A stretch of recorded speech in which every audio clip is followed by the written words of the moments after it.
Please be seated. Thank you all for coming. Welcome, Mr. Vice President, members of my cabinet. Laura and I are pleased you could join us on this special occasion. We're delighted to welcome our distinguished honorees, as well as their families and friends, to the White House. Thanks for coming.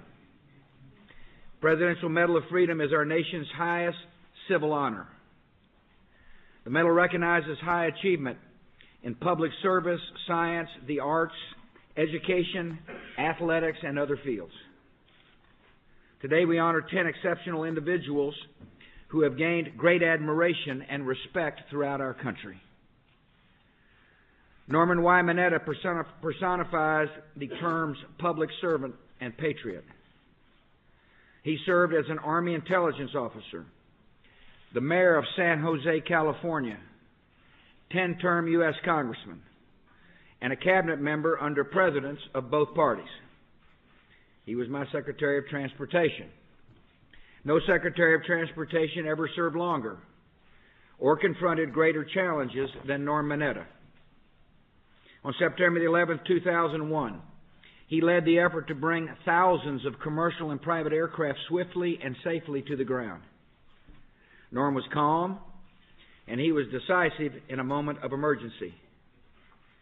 He showed those same qualities in the months and years afterwards, ably transforming his department to face the dangers of a new era. Norm Mineta's whole life has been an extraordinary journey. At the age of 10, he was sent with his mom and dad to an internment camp for Japanese Americans. Such wrongful treatment could have left a person bitter, but not Norm Mineta. Instead, he has given his country a lifetime of service, and he's given his fellow citizens an example of leadership, devotion to duty, and personal character. Mr. Secretary, you're a good friend and a great man, and our country honors you.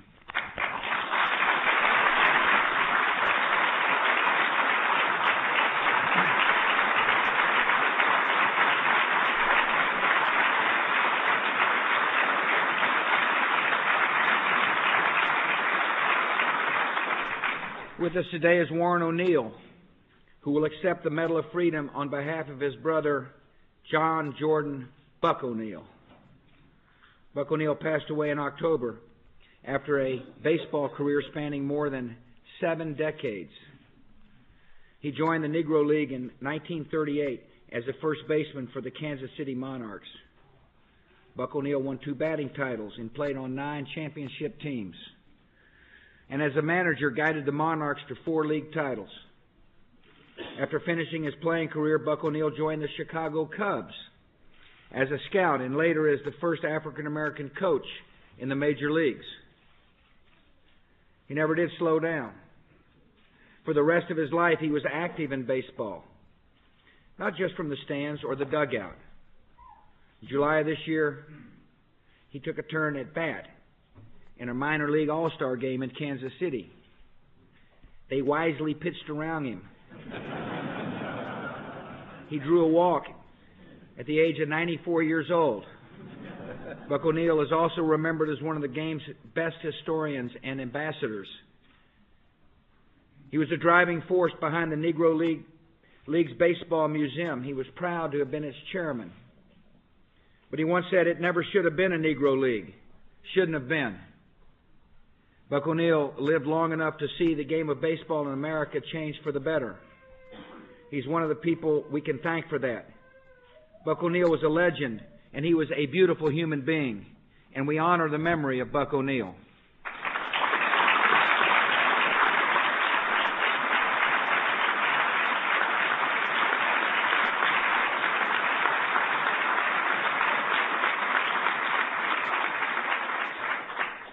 One day in 1961, Ruth Colvin of Syracuse, New York, read a disturbing statistic in the morning newspaper. She learned that more than 11,000 people in her hometown could not read. Ruth wondered why hadn't somebody doing something about it. Ruth decided that she would do something. Working out of her basement, she formed a network of citizens willing to donate their time as reading tutors. Before long, that network reached beyond Syracuse and beyond New York, and it had a name, Literacy Volunteers of America. Over the years, the volunteers have helped hundreds of thousands of adults learn the reading and language skills they need to build a better life. Ruth rightly says, the ability to read and write is critical to personal freedom and the maintenance of a democratic society. Ruth's good influence has continued to grow. She travels the world promoting literacy with her husband and best friend Bob. She started literacy campaigns on multiple continents. Ruth has also made many dear friends, including another great crusader for literacy, my mother. Ruth's children, Terry and Lindy, know what I know, that you better listen to your mother. Ruth has said, I am and always have been a volunteer. More than that, Ruth Colvin is a person of intelligence and vision and heart, and she has earned the gratitude of many and the admiration of us all. Congratulations.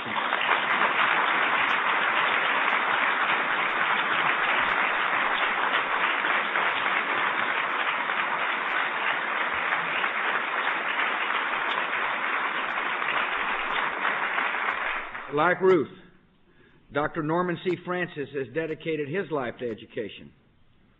He achieved early distinction as the first African American to graduate from the Loyola University College of Law.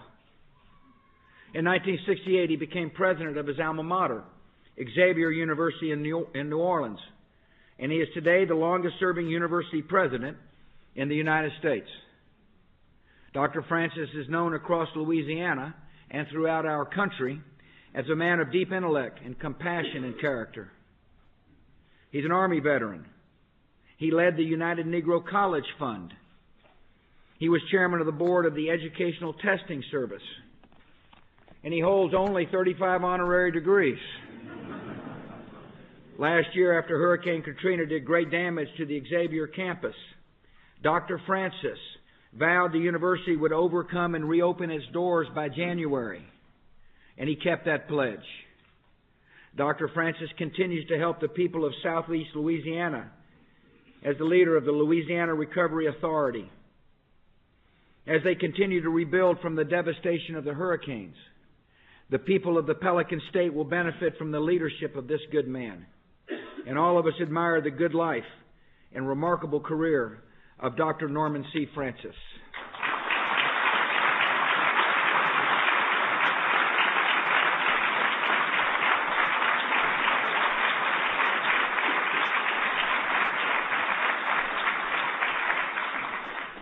Joshua Letterberg has always seemed ahead of his time. He was researching genetics when the field was scarcely understood. He was studying the implications of space travel before there were astronauts. And even 3 decades ago, he was warning of the dangers of biological warfare. All of his life, people have seen something special in this rabbi's son from Montclair, New Jersey. Someone who knew him in college said, you could tell that Joshua was in the lab because you could hear the breaking glass. He was so young, bursting with potential. He earned his Ph.D. in his early 20s. At the age of 33, he won the Nobel Prize. Dr. Letterberg has remained at the top of the scientific field as a professor, researcher, and writer. As a columnist, an advisor to many administrations, he brought clear, independent thinking and wisdom to matters of public policy, especially in national security and non-proliferation. For his brilliant career, his high ethical standards, and his many contributions to our country, the United States thanks Joshua Letterberg.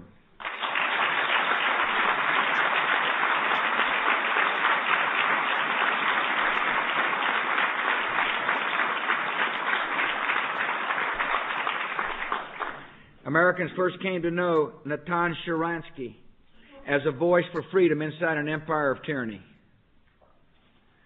As a Jew applying to immigrate to Israel, he was refused and harassed by the Soviet regime.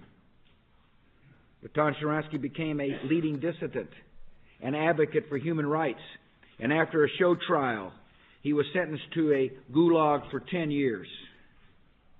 The authorities may have hoped the world would forget the name of Sharansky. Instead, leaders like President Reagan and Ambassador Kirkpatrick spoke often of his persecution. And the case of Natan Sharansky became a symbol of the moral emptiness of imperial communism. Today, the Soviet Union is history, but the world still knows the name Sharansky. As a free man, he's become a political leader in Israel, winning 4 elections to the Knesset and serving more than 8 years in the cabinet. He remains, above all, an eloquent champion for liberty and democracy. Natan reminds us that every soul carries the desire to live in freedom, and that freedom has a unique power to lift up nations, transform regions, and secure a future for peace. Natan Sharansky is a witness to that power, and his testimony brings hope to those who still live under oppression. We honor Natan Sharansky for his life of courage and conviction.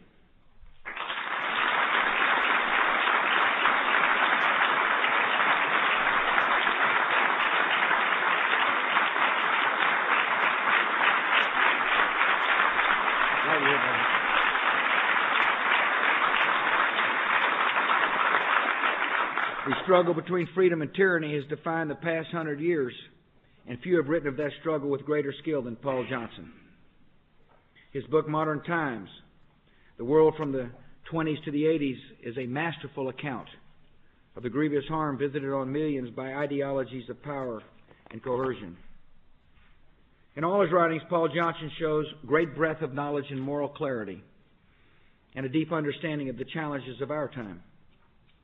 He's written hundreds of articles and dozens of books, including The History of the Jews, The History of Christianity, The Quest for God, and The Birth of the Modern. Obviously, the man's not afraid to take on big subjects.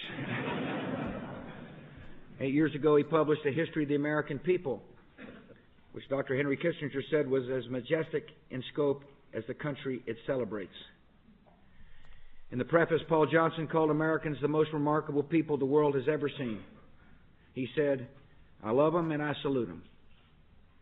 It's a high tribute from a man of such learning and wisdom, and America returns the feeling. Our country honors Paul Johnson, proudly calls him a friend.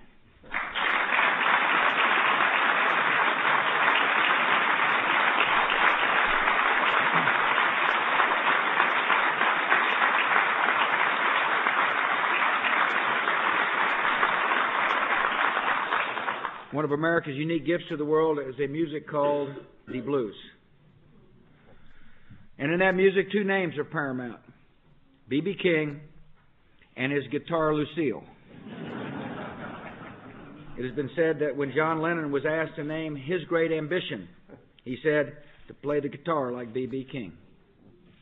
Many musicians have had that same goal, but nobody has ever been able to match the skill or copy the sound of the King of the Blues.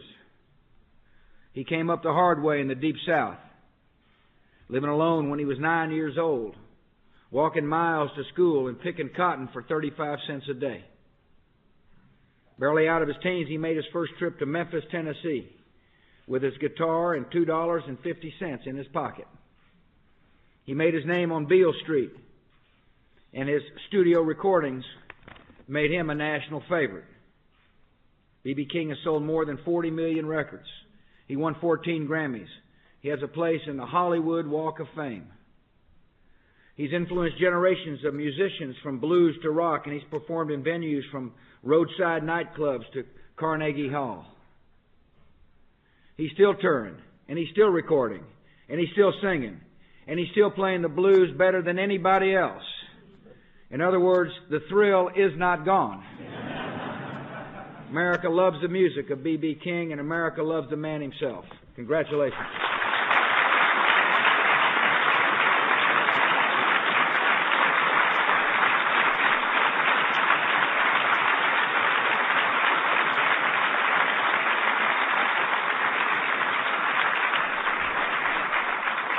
William Safire joined the White House staff nearly 38 years ago as a speechwriter to the President. President Nixon once introduced Bill this way: "This is Safire, absolutely trustworthy. But watch what you say, he's a writer." Writing has been at the center of Bill Safire's eventful life, going back to his days in the U.S. Army and as a PR man in New York. As a young speechwriter drafting remarks for a New York City official, he used the word indomitable. When they asked Bill to find a better speech word, he suggested indefatigable. They fired him.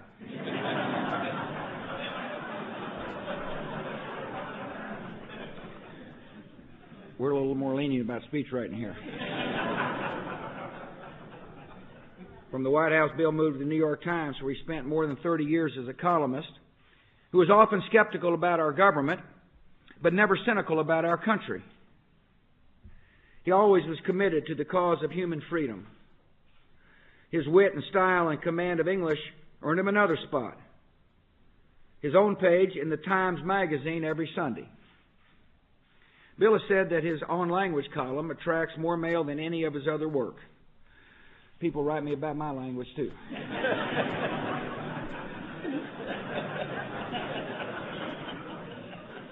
Bill Safire has also written novels and a respected political dictionary. He won the Pulitzer Prize for commentary. He's a voice of independence and principle. And American journalism is better for the contributions of William Safire. Congratulations.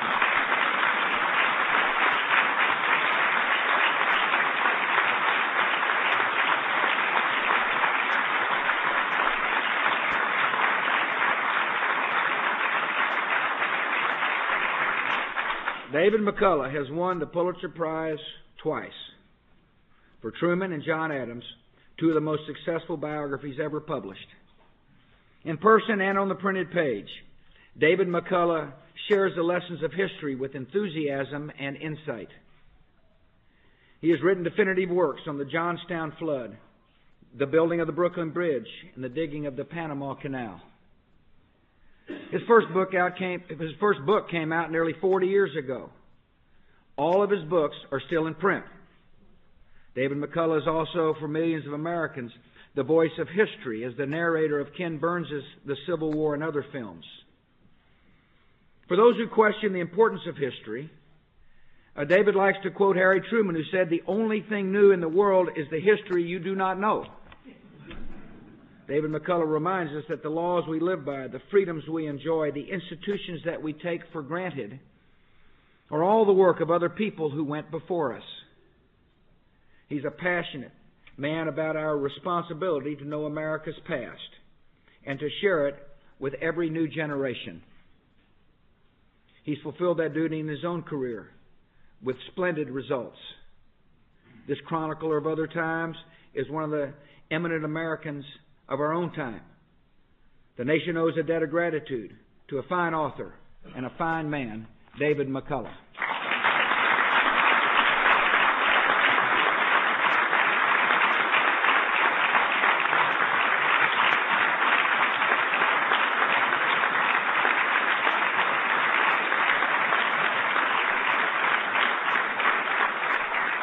Now the military aide will read the citations for the Presidential Medal of Freedom.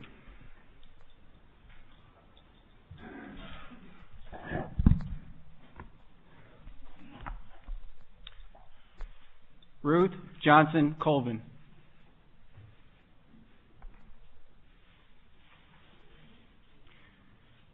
Ruth Colvin is a literacy pioneer and one of our nation's most effective ambassadors to the world on the importance of education. The founder of Literacy Volunteers of America, she has dedicated her life to helping the less fortunate gain the reading and language skills they need to succeed. Her work has inspired others to lead lives of service and devote their time and talents to combating illiteracy.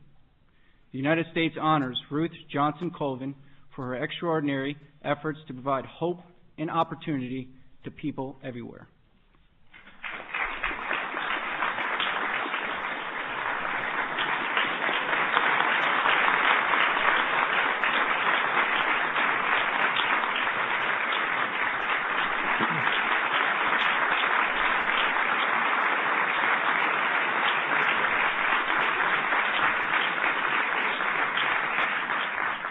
Norman C. Francis.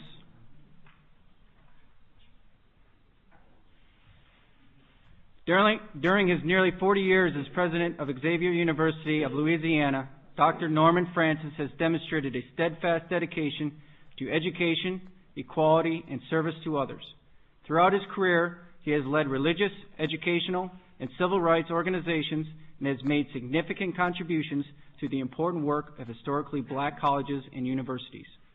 As chairman of the Louisiana Recovery Authority, he has played a vital role in helping the people of the Gulf Coast rebuild their lives in the aftermath of Hurricane Katrina. The United States honors Norman C. Francis for his leadership, compassion, and commitment to education.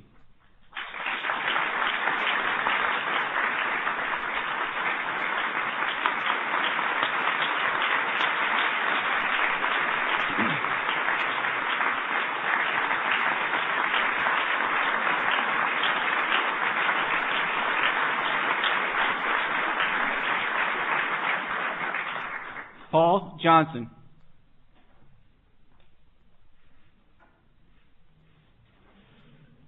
A brilliant historian and journalist, Paul Johnson's powerful writings have captivated and educated people around the world. From histories of Judaism and Christianity to the defining events, ideas, and personalities of the 20th century to the story of the American people, he has eloquently chronicled the forces that have shaped our world. A citizen of the United Kingdom, he holds America in special regard, calling the creation of our nation the greatest of all human adventures. The United States honors Paul Johnson for his landmark contributions to sharing the lessons of the past so that they may inform the present and shape the future.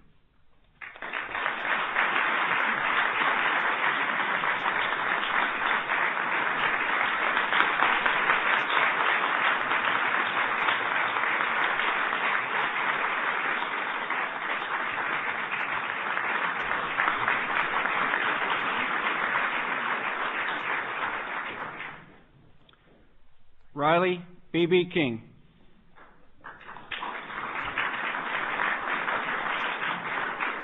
One of the greatest blues singers and guitarists of all time, B.B. King is an American treasure. For more than half a century, the King of Blues and his guitar, Lucille, have thrilled audiences, influenced generations of guitarists, and helped give the blues its special place in the American musical tradition. Raised in the Mississippi Delta, he began his career playing on street corners, and today has performed more than 10,000 shows, won 14 Grammys, and been inducted into the Rock and Roll Hall of Fame. The United States honors B.B. King for his lifetime of achievement as one of America's greatest musicians.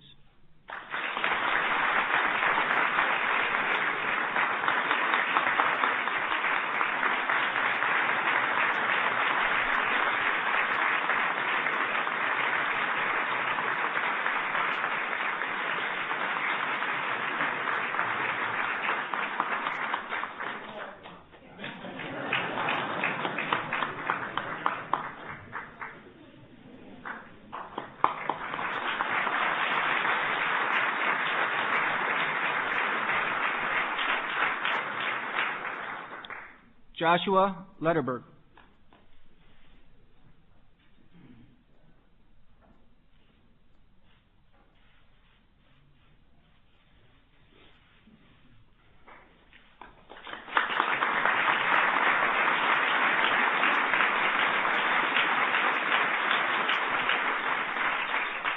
Dr. Joshua Letterberg has devoted his life to the advancement of human knowledge across a remarkable range of scientific endeavor. His work in bacterial genetics earned him a Nobel Prize and laid the groundwork for future progress in the study of genetics. He has helped develop advanced computer technology, worked with NASA in the search for life on Mars, and served as a distinguished scientific advisor to our nation's policymakers. The United States honors Joshua Letterberg for his achievements in scientific discovery and his commitment to improving the lives of others.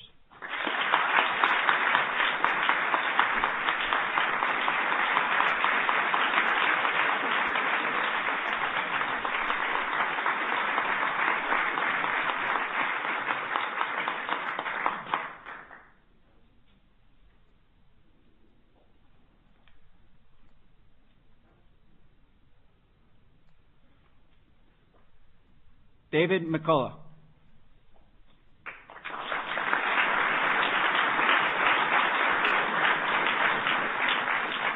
One of our nation's most distinguished and honored historians, David McCullough, has taken his own place in American history. His books have earned him the respect of general audiences and scholars alike, and have received numerous awards, including 2 National Book Awards and 2 Pulitzer Prizes. The author of rigorous works on Harry Truman, John Adams, and the young Theodore Roosevelt, he is one of our foremost authorities on the American presidency. The United States honors David McCullough for his lifelong efforts to document the people, places, and events that have shaped America.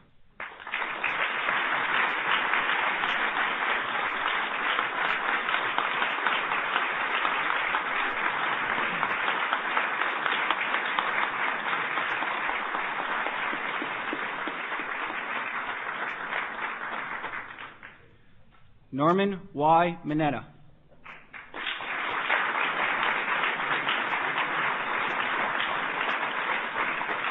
Norman Mineta exemplifies the high ideals of service, integrity, and courage. Despite the injustice of living in an internment camp when he was a child, he later served his country in the U.S. Army and went on to become a mayor, congressman, and cabinet secretary under 2 presidents. The longest-serving Secretary of Transportation, he worked to improve the security of our transportation system and restore our confidence in air travel after the terrorist attacks of September 11, 2001. The United States honors Norman Y. Mineta for a life of selfless and distinguished service to our nation.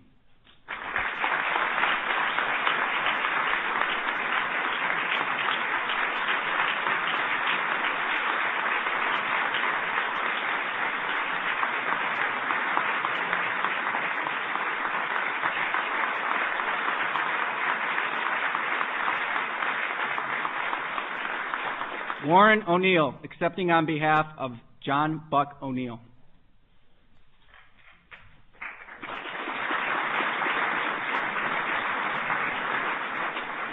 Buck O'Neill represented excellence and determination both on and off the baseball field.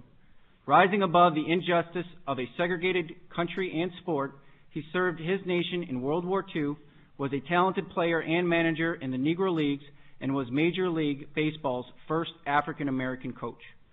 As a co-founder of and inspiration for the Negro Leagues Baseball Museum, he served as the museum's chairman of the board and worked to ensure that generations of baseball legends would not be forgotten. The United States honors John Buck O'Neill for his generous spirit, devotion to baseball, and unyielding commitment to equality.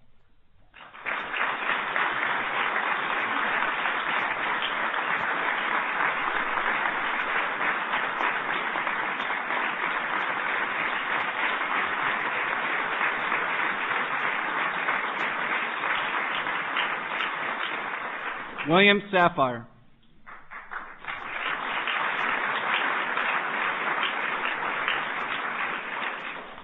As a journalist, speechwriter, columnist, author, and lexicographer, William Sapphire has distinguished himself as one of our country's most talented writers and commentators. Using the power of prose, he has educated our citizenry, polished our language, and vigorously defended human freedom. His work has earned him the recognition of his peers, including the Pulitzer Prize for Distinguished Commentary, and has elevated debate on issues of the day.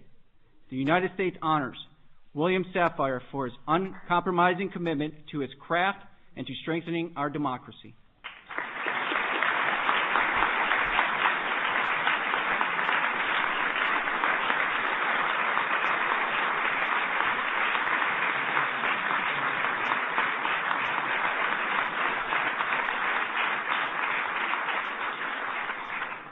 Natan Sharansky.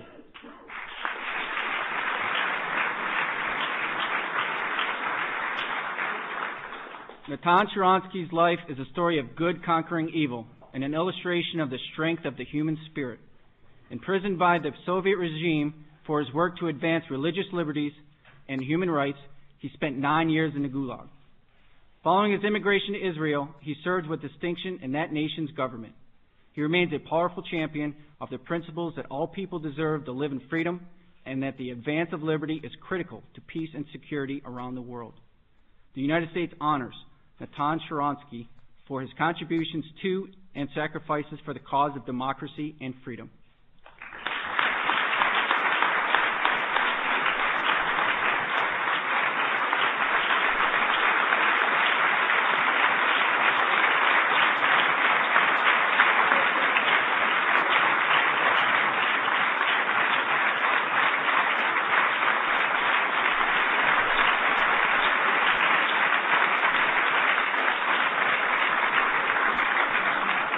Thank you all for coming. Congratulations to our honorees. Laura and I would like to invite you to a reception here to pay tribute to some of the finest citizens the Almighty's ever produced. God bless you all.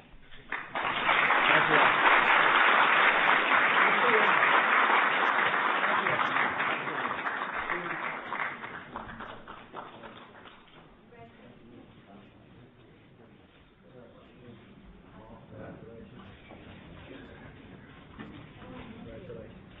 Congratulations.